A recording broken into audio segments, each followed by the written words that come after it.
రాత్రి వేళ కామాక్షి ఆయన పడుకున్న దగ్గరికి వచ్చి తట్టి లేపింది. ఆయన లేచారు.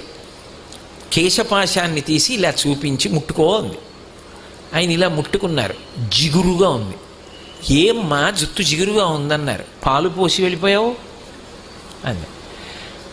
అమ్మా నీ గుడి పునర్నిర్మాణం చేయాలని తాపత్రయపడ్డానమ్మా అన్నారు. ఏమయ్యా గుడి పునర్నిర్మాణం చేయడానికి నువ్వు సంపాదించాలా? నన్ను అడిగితే నేను ఇవ్వను.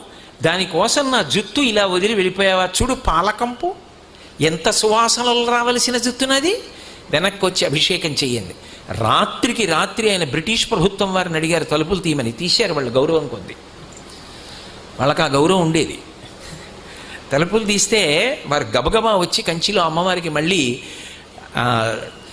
అభిషేకం పూర్తి చేశారు. ఆ తర్వాత ఎక్కడి నుంచి వచ్చిందో కాసుల వర్షం పడిపోయింది. ఆ దేవాలయం అంతా పునర్నిర్మాణం చేశారు.